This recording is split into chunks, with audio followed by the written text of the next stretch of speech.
आज हम शुरू करेंगे chapter biotechnology and its application. हमारी बायोटेक्नोलॉजी में जो एप्लीकेशंस है वो इंक्लूड करती है कुछ थेरापेटिक्स, ड्रग, डायग्नोस्टिक्स और जेनेटिकली मॉडिफाइंग क्रॉप्स हमारी एग्रीकल्चर के लिए, processed food, bioremediation, waste treatment और एनर्जी प्रोडक्शन। हमारे पास 3 क्रिटिकल रिसर्च हैं बायोटेक्नोलॉजी के, जो कि हैं ये प्रोवाइड करता है बायो कैटलिस्ट एक इसकी फॉर्म में एक improved in the form of improved organism, जो कि यूजुअली माइक्रोब्स होते हैं या फिर प्योर एंजाइम्स होते हैं। Creating optimal conditions through genetic engineering for a catalyst to act and the down streaming processing technologies to purify the proteins या फिर ऑर्गेनिक कंपाउंड। एक ऑप्टिमम कंडीशंस प्रोवाइड करना एक कैटलिस्ट को एक्ट कराने के लिए और उसको फिर डाउन स्ट्रीम प्रोसेसिंग के दौरान उसको प्योरीफाई कर देना, प्रोटीन को या फिर एक ऑर्गेनिक कंपाउंड को। Biotechnological applications in agriculture, 3 options हैं जो इंक्रीज़ करता है फूड प्रोडक्शन को। वो है एग्रोकेमिकल बेस्ड एग्रीकल्चर, मतलब फर्टिलाइजर्स या पेस्टिसाइड्स का यूज़ करके। ऑर्गेनिक एग्रीकल्चर, जिसमें बायोलॉजिकल सब्सटेंस होते हैं। और genetically engineering crop based agriculture. Green revolution क्या है? ग्रीन रिवॉल्यूशन सक्सीड हुआ था हमारे फूड के ट्रिपलिंग फूड के सप्लाई को 3 गुना करने में। नॉट येट इनफ, पर ये अभी भी इनफ नहीं था। Increasing yield due to improved crop varieties, use of better management practices या फिर यूज़ ऑफ एग्रोकेमिकल्स, जो कि काफ़ी एक्सपेंसिव होता है। और ये फर्दर इंक्रीजिंग यील्ड, जो कि नॉट पॉसिबल नहीं थी एक कन्वेंशनल ब्रीडिंग के लिए। तो इसका अल्टरनेटिव देखा जाए तो अगर हमें एक मैक्सिमम यील्ड प्रोड्यूस करनी है तो हमें कम से कम यूज़ करना पड़ेगा फर्टिलाइज़र्स का और केमिकल्स का। तो उसके लिए क्या होगा, हमारी जेनेटिकली मॉडिफाइड क्रॉप्स, जो कि एक पॉसिबल सॉल्यूशन होगा। अब कुछ प्लांट्स, बैक्टीरिया, फंजाई और एनिमल्स जिनके पास ये जीन होती है हैज़ बीन अल्टर्ड, मतलब इसको चेंज कर सकते हैं मैनिपुलेशन से, जिसको हम जेनेटिकली मॉडिफाइंग ऑर्गेनिजम्स GMO भी कहेंगे। अब ये जेनेटिकली मॉडिफिकेशंस क्या होते हैं, हम एक क्रॉप को ज़्यादा टॉलरेट बना सकते हैं एबायोटिक स्ट्रेस से, मतलब कोल्ड, ड्रॉट, सॉल्ट, इन सब से, हीट से स्ट्रेस बना सकते हैं टॉलरेट के लिए। और दूसरा, reduce reliance on chemical pesticides, मतलब हमें कम से कम विश्वास करना चाहिए केमिकल पेस्टिसाइड्स को यूज़ करने में, जैसे कि पोस्ट रेजिस्टेंस क्रॉप। तीसरा, helped to reduced post harvest loss, जैसे कि एक फ्लेवर सेवर टमाटो में देखा गया है। और चौथा है increase efficiency of mineral usage by plants, जो कि प्रिवेंट करती है early exhaustion of fertility of soil. पांचवा है enhanced nutritional value of food, जैसे कि हमारी जो गोल्डन राइस है, जो कि विटामिन A इनरिच्ड राइस होती है। अब इन एडिशन टू दिस, इसी के साथ साथ हमारा GM क्रिएट जेनेटिकल मॉडिफिकेशन ने क्या करा, कुछ टेलर मेड प्लांट्स बनाए ताकि ये सप्लाई कर सके अल्टरनेटिव रिसोर्सेज को इंडस्ट्रीज़ के लिए, जो कि हमारे स्टार्चेस, फ्यूल्स और फार्मास्यूटिकल्स।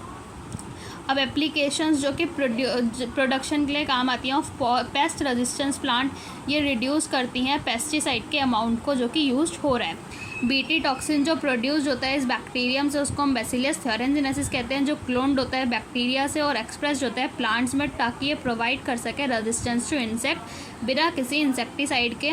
तो in effect create a bio pesticide, जैसे कि BT cotton, BT rice, BT corn और BT cotton, tomato, potato, soybean etcetera. अब हमारा BT कॉटन क्या है, कुछ स्ट्रेन्स BT के, बैसिलस थ्योरेंजिनेसिस के कुछ स्ट्रेन्स प्रोड्यूस करते हैं कुछ प्रोटीन्स को, जो कि किल करता है लेपिडोप्टेरन्स, जो कि टबैको बर्डवॉर्म, आर्मी बर्डवॉर्म हुआ, और कॉलियोप्टेरन्स, जो कि बीटल्स हुआ, और डायोप्टेरन्स, फ्लाइज और मस्किटोस। अभी जो बैसिलस थ्योरेंजिनेसिस है फॉर्म करता है कुछ प्रोटीन्स के क्रिस्टल को इनके पर्टिकुलर फेस में, इनके ग्रोथ के पर्टिकुलर फेस में, जो कि कंटेन करता है एक टॉक्सिक इंसेक्टिसाइडल प्रोटीन। लेकिन ये उस बैसिलस को नहीं मारता। क्यों नहीं मारता? क्योंकि ये जो BT टॉक्सिन प्रोटीन है ये एग्जिस्ट करता है इनएक्टिव प्रोटॉक्सिन की तरह, बट एक बार ये इंसेक्ट में इंजेस्ट करा जाता है तो ये इनएक्टिव टॉक्सिन जो होता है वो कन्वर्ट हो जाता है अपनी एक्टिव फॉर्म में, because of alkaline pH of gut, जो कि सोल्यूबलाइज क्रिस्टल है। ये एक्टिवेट टॉक्सिन जो बाइंड कर जाता है उसके सरफेस के, मतलब उसके जो मिड गट एपिथेलियल सरफेस के सेल्स के सरफेस से बाइंड कर जाएगा और वहाँ पे कुछ पोर्स छेद कॉज हो जाएंगे, छेद क्रिएट हो जाएंगे, जिसकी वजह से जो सेल होगा वो स्वेलिंग हो जाएगी, फूल जाएगा और लाइसिस हो जाएगा, जिसकी वजह से जो इंसेक्ट है वो मर भी सकता है, eventually death of the insect. और जो स्पेसिफिक बीटी टॉक्सिन जीन है जो आइसोलेट हुआ है कुछ बैसिलस थोरेंजिनेसिस से, उसको इनकॉर्पोरेट किया है इनटू सेवरल क्रॉप प्लांट्स जैसे कि कॉटन।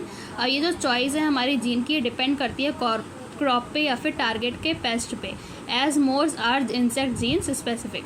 अब ये टॉक्सिन है ये कोडेड होता है बाय द जीन CRY1AC जिसको हम कहते हैं CRY क्राई, जो कि एक इनएक्टिव है। जैसे कि एग्जांपल हमारा प्रोटीन इनकोडेड बाय जीन जो कि कंट्रोल करता है CRY1AC और CRY2AB को है वो कॉटन बॉलवर्म और CRY1AB को कॉर्न बोरर। ये पेस्ट रेजिस्टेंस प्लांट क्या होते हैं, ये हमारे कई सारे सेवरल निमेटोड पैरासाइट्स होते हैं, कई सारे वेराइटीज़ ऑफ प्लांट्स एनिमल्स हम इंक्लूडिंग ह्यूमन बींग्स। अभी जो हमारा निमेटोड होता है मेलोडिगाइनी इनकॉग्निशिया, ये इन्फेक्ट करता है टबैको प्लांट के रूट को और कॉज करता है great reduction in their yield. तो इसको अगर हम प्रिवेंट करना है तो हम ये कराते हैं बाय RNA इंटरफेरेंस के जरिए, RNAi अडॉप्ट करके। अब ये RNA क्या है, ये होता है यूकैरियोटिक ऑर्गेनिज्म है ऐसा मेथड ऑफ सेल्यूलर डिफेंस जो इन्वॉल्व करता है साइलेंसिंग ऑफ स्पेसिफिक mRNA। और ये जो हमारा RNA है ये RNA इंटरफेरेंस ये हर यूकैरियोटिक ऑर्गेनिज्म में होता है as a method of cellular defence जो इन्वॉल्व करता है silencing of specific mRNA due to complementarity double stranded RNA molecule, जो कि बाइंड कर जाता है और प्रिवेंट करता है ट्रांसलेशन ऑफ mRNA को, जिसको हम साइलेंसिंग कहेंगे। ये जो सोर्स है the source of this complementarity RNA could be from an infection by virus, जिसके पास एक RNA जीनोम होता है या फिर कुछ मोबाइल जेनेटिक एलिमेंट्स होते हैं जिसको हम ट्रांसपोजोन्स कहते हैं। ये रेप्लिकेट करते हैं as an RNA intermediate using agrobacterium vectors nematode specific genes जो कि इंट्रोड्यूस करे जाते हैं होस्ट प्लांट में। ये इंट्रोड्यूस्ड DNA प्रोड्यूस करता है सेंस और एंटीसेंस RNA को होस्ट सेल में। ये जो दो RNA हैं ये कॉम्प्लीमेंटरिटी होते हैं एक दूसरे से, जो फॉर्म करते हैं डबल स्ट्रैंडेड RNA जो इनिशिएट करता है RNAi को और 10 silence specific mRNA of nematode. ये जो पैरासाइट है ये सर्वाइव नहीं कर पाता ट्रांसजेनिक होस्ट में, जो एक्सप्रेस करता है कि स्पेसिफिक इंटरफेयरिंग RNA के। ये जो ट्रांसजेनिक प्लांट है ये its therefore got itself protected from parasite. Biotechnological applications in medicine, जिस रिकॉम्बिनेंट थेरेपेटिक्स क्या करते हैं, ये do not induce unwanted immunological response as common in case of similar products isolated from non human sources. अब अगर हम medicine में अगर बायोलॉजिकल एप्लीकेशंस देखें तो हमारा जो रिकॉम्बिनेंट DNA है उसने काफ़ी एक अच्छा इम्पैक्ट डाला है कि वो इनेबल कर सकता है मास प्रोडक्शन ऑफ कुछ सेफ़ या फिर इफ़ेक्टिव थेरेपेटिक ड्रग्स को। अब ये जो रिकॉम्बिनेंट थेरेपेटिक्स होते हैं ये उन इम्यूनोलॉजिकल रिस्पॉन्सेज जो अनवांटेड इम्यूनोलॉजिकल रिस्पॉन्स होते हैं उनको इंड्यूस नहीं करते, जैसा कि कई केसेस में कॉमन होता है, जैसे कि सिमिलर प्रोडक्ट्स जो कि आइसोलेट किए गए होते हैं नॉन ह्यूमन सोर्सेज से। अब प्रेजेंट टाइम की बात की जाए तो अबाउट 30 थेरेपेटिक्स रिकॉम्बिनेंट थेरेपेटिक्स हैं जो कि अप्रूव्ड किए गए हैं ह्यूमन के यूज़ के लिए ऑल ओवर द वर्ल्ड, जिनमें से 30 में से इंडिया में 12 जो हैं वो प्रेजेंटली मार्केटेड हैं। जेनेटिकली इंजीनियर्ड इंसुलिन, इसमें क्या है, management of adult onset diabetes by taking insulin at regular intervals. इसमें क्या किया गया है, जो रेगुलर मतलब जो एडल्ट्स में जो डायबिटीज़ होती है, मतलब कई लोग को जो डायबिटीज़ होती है तो उसको मैनेज करने के लिए क्या किया गया है, इंसुलिन को लेने के लिए एक रेगुलर टाइम इंटरवल पे। Ones have to isolate and use insulin from other animals if enough insulin is not available। अगर enough insulin available नहीं हो पा रही है तो एक को क्या करना पड़ेगा, उसको आइसोलेट करना पड़ेगा दूसरे एनिमल से इंसुलिन को लेने के लिए और उनको आइसोलेट करना पड़ेगा। इंसुलिन क्या है, एक प्रोटीनेशियस हार्मोन होते हैं जो कि ओरली नहीं दिए जाते डायबिटिक पेशेंट को। ऐसा क्यों होता है, क्योंकि अगर वो ओरली दिए जाएंगे तो वो डाइजेस्टेड हो जाएंगे तो फिर वो अपना असर नहीं कर पाएंगे। Insulin used for diabetics was earlier extracted from pancreas. Insulin जो पहले डायबिटिक पेशेंट्स को दी जाती थी वो एक्सट्रैक्ट होती थी from pancreas of slaughtered cattle और पिग्स के पैनक्रियाज से निकाली जाती थी। अब इंसुलिन फ्रॉम एनिमल सोर्स, अगर अब इन एनिमल सोर्स से इंसुलिन जो लिया जा रहा था वो कुछ पेशेंट्स में एलर्जी को कॉज कर रहा था और दूसरे टाइप के रिएक्शंस को कॉज कर रहा था फॉरेन प्रोटीन्स के अगेंस्ट। अभी जो इंसुलिन है ये कंसिस्ट करता है 2 शॉर्ट पॉलीपेप्टाइड चेन्स को, chain A and chain B, जो कि आपस में जुड़े होते हैं डाइसल्फाइड ब्रिजेस से। अब कुछ मैमल्स जैसे कि ह्यूमंस वो इंसुलिन क्या करते हैं, insulin synthesised as pro hormone, insulin जो है वो प्रो हार्मोन की तरह सिंथेसाइज करती है जैसे कि प्रो एंजाइम्स, और pro hormones also needs to be processed before it's fully mature and functional hormone, जो कि कंटेन करता है एक एक्स्ट्रा स्ट्रेच पेप्टाइड को जिसको हम कहते हैं सी पेप्टाइड। अब मैच्योर इंसुलिन में हमारा सी पेप्टाइड प्रेजेंट नहीं होता है, ये रिमूव्ड कर दिया जाता है ड्यूरिंग मैच्योरेशन ऑफ इंसुलिन। अब मेन चैलेंज जो है for the production of insulin, insulin को बनाने का मेन चैलेंज है by using recombinant DNA techniques was getting insulin assembled in mature form. अब 1993 में एक अमेरिकन कंपनी आई थी एली लिली, इन्होंने क्या करा था, इन्होंने प्रिपेयर किए थे 2 डीएनए के सीक्वेंस जो कि करस्पॉन्डिंग थे ए और बी चेन्स के, एक ह्यूमन इंसुलिन की, और इनको इंट्रोड्यूस्ड कर दिया गया था इनटू प्लाज्मिड ऑफ इकोलाई ताकि ये क्या कर सके, इंसुलिन चेन को प्रोड्यूस कर सकें। अब ये जो चेन ए और चेन बी थी ये प्रोड्यूस्ड हो रही थी अलग अलग बनाई गई थी और सेपरेट की गई थी एंड कंबाइंड बाय क्रिएटिंग, और उसको बाद में जोड़ दिया गया था डाइसल्फाइड बॉन्ड से ताकि वो इंसुलिन बना सके। अब जैसे कि यहाँ पे एक डायग्राम में दिखा रखा है, जैसे हमारे पास ये 2 चेन्स हैं, जैसे कि हमारे पास यहाँ पे ये है, एक ए पेप्टाइड है एक बी पेप्टाइड है, यहाँ पे हमारी तीनों चेन्स अभी जुड़ी हुई हैं किससे, डाइसल्फाइड ब्रिजेस से, जो कि एक प्रो इंसुलिन है। अब प्रो इंसुलिन को किस में कन्वर्ट करा गया, इंसुलिन में, तो तीनों पेप्टाइड जो थे ए पेप्टाइड बी पेप्टाइड और सी पेप्टाइड क्या हो चुके हैं, हमारे अलग अलग हो चुके हैं। तो ये दिखा रहा है कि प्रो इंसुलिन को मैच्योर कराया गया है इंसुलिन में, सिंप्लीफाइड में। जीन थेरेपी क्या होती है, collection of method that allows correction of a gene defect that has been diagnosed in a child या फिर एम्ब्रियो। एक चाइल्ड में या फिर एम्ब्रियो में जो भी जीन का डिफेक्ट डायग्नोज हुआ है उसको करेक्ट करने की थेरेपी को हम जीन थेरेपी कहते हैं। यहाँ पे जो जीन्स है वो इंसर्टेड होती हैं एक पर्सन के सेल या टिश्यू में ताकि वो उस डिज़ीज़ को ट्रीट कर सके। अब ये जो करेक्शन है इस जीन डिफेक्ट का, ये इन्वॉल्व करता है delivery of normal gene into individual या फिर embryo to take over the function of and compensate for non functional gene. अब ये जो जीन डिफेक्ट का करेक्शन है ये इन्वॉल्व करता है उस नॉर्मल जीन के डिलीवरी को एक इंसान के अंदर या फिर एक एम्ब्रियो के अंदर ताकि वो फंक्शन कर सके उस कंपेंसेट या फिर नॉन फंक्शनल जीन के ओवर। अब जो पहली क्लिनिकल जीन थेरेपी थी वो दी गई थी 1990 में एक 4 साल की बच्ची को with adenosine deaminase deficiency, ADA deficiency थी जिसको। ये एंजाइम क्या थे, ये क्रूशियल थे for immune system to function, इसीलिए इस डिसऑर्डर में क्या होता था, due to deletion of gene for adenosine deaminase.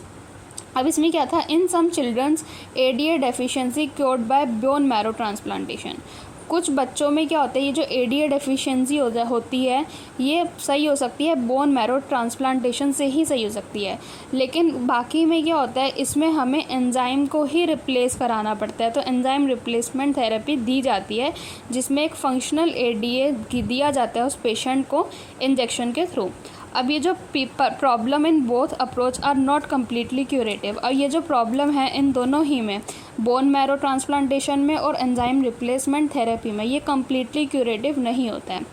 First step towards gene therapy क्या है हमारी, पहला स्टेप क्या है जीन थेरेपी में, lymphocytes from the patient blood flow in culture outside body के बाहर जो एक पेशेंट के ब्लड का लिम्फोसाइट है वो ग्रो कराया जाता है a functional ADA cDNA using a retroviral vector, वो इंट्रोड्यूस कराया जाएगा इन लिम्फोसाइट्स में जो कि सब्सिक्वेंटली रिटर्न कर दिया जाएगा फिर से पेशेंट के अंदर। However, all these are not immortal, ये जो सारे सेल्स होते हैं ये इमॉर्टल नहीं होते हैं। पेशेंट को रिक्वायर होता है periodic infusion of such patients genetically engineered lymphocyte. इनमें क्या होता है, इन पीपल में मतलब बार बार हमें पीरियोडिक इन्फ्यूजन कराना पड़ता है, बार बार कराना पड़ता है, क्योंकि ये सेल इमॉर्टल सेल्स नहीं होते हैं। If genes isolate from marrow cells producing ADA, अगर इन जीन को आइसोलेट कराया गया है बोन मैरो के सेल्स जो प्रोड्यूस कर रहे हैं ADA को, तो वो इंट्रोड्यूस कराए जाएंगे उस सेल्स में एट अर्ली एम्ब्रियोनिक स्टेज। तो अगर हम इसी को अर्ली एम्ब्रियोनिक स्टेज में करा दें तो ये एक परमानेंट क्योर हो सकता है। मॉलिक्यूलर डायग्नोसिस क्या है, ये एक इफ़ेक्टिव ट्रीटमेंट है उस डिज़ीज़ के लिए। ये अर्ली डायग्नोसिस होता है और इसमें अंडरस्टैंडिंग ऑफ इट्स पैथोफिजियोलॉजी, मतलब study of Altered of physiology of host. इसमें हम होस्ट की फिजियोलॉजी को ही चेंज कर देते हैं, उसको हम कहते हैं पैथोफिजियोलॉजी, जो कि काफ़ी इंपॉर्टेंट है।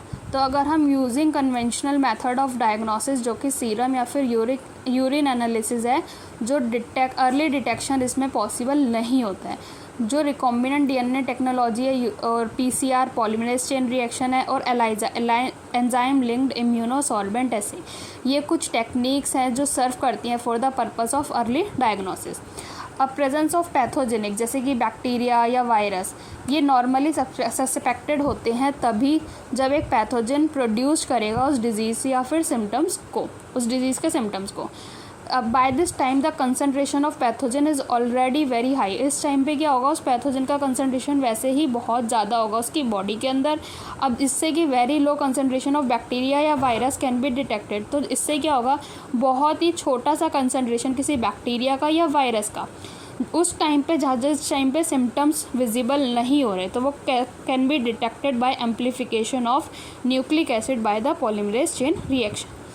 अब ये पॉलीमरेज चेन रिएक्शन कैसे डिटेक्ट करता है, कुछ छोटे से ही अमाउंट को DNA के अंदर, तो स्पेसिफिक प्राइमर्स डाल के हम इनको डिटेक्ट कर सकते हैं। PCR polymerase chain reaction now routinely use to detect HIV in suspected AIDS patient. अब एड्स के पेशेंट जो होते हैं उसमें हम रूटीनली PCR अगर कराएंगे तो हम डिटेक्ट कर सकते हैं उसके अंदर HIV को, ह्यूमन इम्यूनो डेफिशिएंसी वायरस को। अब ये यूज़ करता है use to detect mutations in genes in suspected cancer patients too. अब ये कैंसर पेशेंट्स के अंदर भी म्यूटेशन को डिटेक्ट कर लेता है। ये एक पावरफुल टेक्निक है to identify many other genetic disorder. PCR एक सिंगल स्ट्रैंडेड DNA या फिर RNA जो टैग्ड होता है रेडियो एक्टिव मॉलिक्यूल के साथ, जिसको हम प्रोब कहते हैं, ये allowed to hybridized to its complementarity DNA in clone of cells followed by detection using auto radiography. अभी जो क्लोन है, ये क्लोन हैविंग म्यूटेटेड जीन्स, ये अपीयर नहीं करेंगे एक फोटोग्राफिक फिल्म में, क्योंकि जो प्रोब है उसके पास उसका कॉम्प्लीमेंटरिटी नहीं होगा उस म्यूटेटेड जीन का। अब एलाइसा जो है ये बेस्ड होती है on the principle of antigen and antibody interaction. Infection by pathogen can be detected by the presence of antigens जैसे कि प्रोटीन्स, ग्लाइकोप्रोटीन्स एक्सेट्रा, या फिर डिटेक्ट करके उस एंटीबॉडीज़ को जो सिंथेसाइज हो रही है इन पैथोजन के अगेंस्ट। ट्रांसजेनिक एनिमल्स क्या होते हैं, ऐसे एनिमल्स जिनका DNA मैनिपुलेट हो चुका है टू पसेस या फिर एक्सप्रेस अ फॉरेन जीन या फिर एक एक्स्ट्रा जीन, उन एनिमल्स को हम ट्रांसजेनिक एनिमल्स कहते हैं। जैसे कि हमारे ट्रांसजेनिक रैट्स हैं, रैबिट्स हैं, पिग, शीप्स, काउज और फिशेस प्रोड्यूस की गई हैं। और सारे एग्जिस्टिंग एनिमल्स में से 95% हमारे माइस हैं जो कि ट्रांसजेनिक एनिमल्स हैं। ये प्रोड्यूस कैसे किए जाते हैं और how can man benefit from such modification. पहला है नॉर्मल फिजियोलॉजी और डेवलपमेंट। ये डिज़ाइन किए जाते हैं to allow the study of how genes regulated and how the affect normal functions of the body and its development. ये इस तरीके से डिज़ाइन किए जाते हैं कि हम एक इस जीन की स्टडी को पहचान सकें, स्टडी कर सकें और रेगुलेट कर सकें कि वो एक नॉर्मल फंक्शन को कैसे अफेक्ट कर रहा है और उसको डेवलप कर रहा है। एग्जाम्पल है जैसे हमारे पास स्टडी ऑफ कॉम्प्लेक्स फैक्टर जो इन्वॉल्व होता है ग्रोथ में, जैसे कि हमारा इंसुलिन लाइक ग्रोथ फैक्टर्स होते हैं। स्टडी ऑफ डिजीज़ ये स्पेसिफिकली बनाए जाते हैं to serve as a model for human disease. तो ये जो इन्वेस्टिगेशंस हैं कुछ नई ट्रीटमेंट ऑफ डिजीज़ की इससे पॉसिबल होती हैं, जैसे कि जो ट्रांसजेनिक मॉडल्स हैं cancer, cystic fibrosis, rheumatoid arthritis और अल्जाइमर के बनाए गए हैं। बायोलॉजिकल प्रोडक्ट क्या होते हैं? ऐसी मेडिसिन जो ट्रीट करते हैं कुछ सर्टेन ह्यूमन डिजीज़ को, जो कंटेन करती है बायोलॉजिकल प्रोडक्ट। ये जो प्रोडक्ट हैं ये एक्सपेंसिव होते हैं टू मेक। ट्रांसजेनिक एनिमल्स जो प्रोड्यूस करते हैं useful biological produce can be, जो क्रिएटेड बाय इंट्रोडक्शन या फिर पोर्शन ऑफ डीएनए जीन, जो कोड करता है एक पर्टिकुलर प्रोडक्ट के लिए, जैसे कि ह्यूमन प्रोटीन के लिए है अल्फ़ा-1 एंटीट्रिप्सिन, जो ट्रीट करता है एम्फाइसीमा को। सिमिलर अटैम्प्ट्स कराए गए हैं for the treatment of phenylketonuria और सिस्टिक फाइब्रोसिस। 1997 में एक ट्रांसजेनिक काउ प्रोड्यूस की गई थी, रोज़ी, जो कि प्रोड्यूस हुई थी ह्यूमन एनरिच्ड मिल्क दे रही थी, जो कि उसके 1 लीटर में 2.4 ग्राम प्रोटीन था, जो कंटेन कर रहा था ह्यूमन अल्फ़ा लैक्टोएल्ब्यूमिन, जो कि न्यूट्रिशनली मोर बैलेंस्ड प्रोडक्ट था ह्यूमन बेबीज़ के लिए than natural cow milk. Vaccine safety क्या है? Transgenic mice been developed for use in testing safety of vaccine before used on humans. Humans पे use करने से पहले वो यूज़ करे जाते हैं ट्रांसजेनिक माइस पे। Transgenic mice use to test safety of polio vaccine. Transgenic mice किसके यूज़ करे जाते थे, किस चीज़ के लिए यूज़ करे जाते थे? To test safety of polio vaccine. If successful and found to be reliable, अगर ये सक्सेसफुल हो गई और फाउंड टू बी रिलायबल मतलब सही है, तो ये रिप्लेस की जाती है, कुल रिप्लेस यूज़ ऑफ, फिर ये यूज़ करी जाती है मंकी पे to test the safety of vaccine. Chemical safety testing क्या होती है? इसको हम टॉक्सिसिटी भी कहते हैं, safety testing. Chemical safety testing, इसको हम टॉक्सिसिटी या फिर सेफ्टी टेस्टिंग भी कहते हैं। ये प्रोसीजर सेम है as that use for testing toxicity of drugs. Transgenic animals जो कि मेड होते हैं, कैसे बनाए जाते हैं? Are made that carry genes. Transgenic animal बनाए जाते हैं जो कि कैरी करते हैं जीन्स को, which make them more sensitive, जिसकी वजह से वो और ज़्यादा सेंसिटिव हो जाते हैं टॉक्सिक सब्सटेंस के लिए, then non transgenic animals. Then they are expose to toxic substance and the effect studied. ये जो टॉक्सिसिटी टेस्टिंग है कुछ सच एनिमल्स में, ये हमें अलाउ करती है to obtain result in less time. Ethical issues, Indian की गवर्नमेंट ने कुछ सेटअप्स ऑर्गेनाइजेशन सेट करे हैं, जैसे कि जेनेटिकली इंजीनियरिंग अप्रूवल कमेटी, जिसमें कुछ डिसीजंस लिए जाते हैं regarding validity of GM research या फिर safety of introducing guarding validity of genetically modified research या फिर safety of introducing genetically modifying organism for public services. Rice जो कि एक इम्पॉर्टेंट फूड ग्रेन है, presence of which goes back thousand of years in Asia's agriculture history. There as an estimated of 20,000 variety 2 lakh varieties of rice in India alone. हमारे India में सिर्फ और सिर्फ rice की 2 लाख वेराइटीज़ देखी गई हैं। The diversity of rice in India's is one of the richest in the world. पूरे वर्ल्ड में इंडिया में राइस की सबसे ज़्यादा डाइवर्सिटी देखी गई है। बासमती राइस जो कि अलग है सब राइस से फॉर इट्स यूनिक अरोमा या फिर फ्लेवर। और जो 27 डॉक्यूमेंटेड वेराइटीज़ हैं बासमती की, वो ग्रो कर गई हैं इंडिया में। There is reference to basmati in Indian text, folklore and poetry at it has been grown for centuries. 1997 में एक अमेरिकन कंपनी को पेटेंट दिया गया था on basmati rice through US patent and trademark office. This allowed complete to sell a new variety of basmati in US and abroad. अब ये जो बासमती की नई वैरायटी थी एक्चुअली आई गई थी इंडियन फार्मर की वैरायटी से।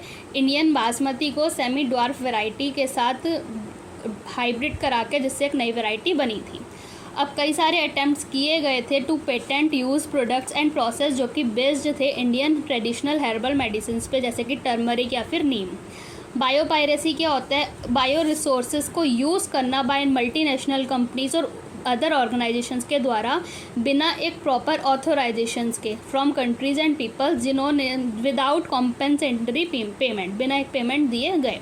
अब जो इंडियन पार्लियामेंट है इसने रिसेंटली क्लियर करा था 2nd amendment of Indian parliament bill को, that take such issue into consideration including patent that term emergency provision and research and development initiative. Tissue culture, ये हमारा बायोटेक्नोलॉजी में टॉपिक ऐड हुआ है। As traditional breeding technique failed to keep pace with demand. अब जैसे जैसे जो हमारी ट्रेडिशनल ब्रीडिंग टेक्नोलॉजी है ये फेल हो रही है बढ़ती डिमांड के साथ, तो and to provide sufficient fast and effective system for crop improvement. तो बढ़ती आबादी के साथ साथ ये फेल हो रही है प्रोवाइड करने में। तो एक दूसरी टेक्नोलॉजी डेवलप कराई गई है जिसको हम टिश्यू कल्चर कहते हैं।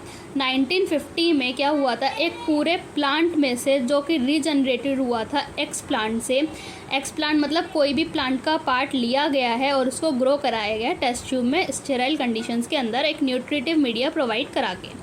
अब capacity to generate a whole plant from any cell या एक्स प्लांट, उसको हम कहते हैं टोटिपोटेंसी, जो कि ह्यूमंस में प्रेजेंट नहीं होती है। न्यूट्रिटिव मीडिया प्रोवाइड होता है कार्बन सोर्सेज जैसे कि सुक्रोज हो गया और कुछ inorganic salts, vitamins, amino acid से, और ग्रोथ रेगुलेटर जैसे कि ऑक्सिन, गिबरलिन, साइटोकाइनिन से। ये अचीव करता है प्रोपगेशन को एक बहुत ही शॉर्ट ड्यूरेशन में methods of producing thousands of plant through tissue culture, जिसको हम क्या कहेंगे, माइक्रो प्रोपगेशन। अब ये each of this plant will be genetically identical to original plant. ये हर एक प्लांट क्या होता है, ये ओरिजिनल प्लांट के जेनेटिकली आइडेंटिकल होता है from which they were grown, जहाँ से वो उगाए जाते हैं, जिसको हम क्या कहेंगे, सोमा क्लोन्स। अब हमारे पास कई फूड प्लांट्स हैं जैसे कि tomato, banana, apple has been produced on commercially scale using this method. अब दूसरा एक एप्लीकेशन है recovery of healthy plant from disease plant. एक डिजीज़ प्लांट में से एक हेल्दी प्लांट को रिकवर कराना, अगर even if plant is infected with the virus, अगर वो प्लांट वायरस से इन्फेक्टेड है फिर भी, तो जो मेरिस्टम होता है या फिर एपिकली या फिर एक्सिलरी मेरिस्टम, वो फ्री होता है हमारा वायरस से। मतलब हमारे एपिकल मेरिस्टम या फिर एक्सिलरी मेरिस्टम के पास वायरस नहीं होता। तो एक जने को क्या करना पड़ेगा, hence one can remove the meristem and grow it in vitro. तो उस पेड़ का किसी मतलब क्या कर लिया, मेरिस्टम काट लिया और उसको ग्रो कराया इन विट्रो, ताकि वो ऑब्टेन कर सके एक वायरस फ्री प्लांट को। तो साइंटिस्ट सक्सीड हुए थे एक इन कल्चरिंग मीडिया ऑफ बैक्टीरिया बनाने में, जैसे कि बनाना को, शुगर केन को, पोटैटो को एक्सेट्रा। साइंटिस्ट ने क्या करा था, have even isolate single cell from plant and after digesting cell wall have been able to isolate naked protoplasm, जो कि सराउंडेड होती है प्लाज्मा मेम्ब्रेन से।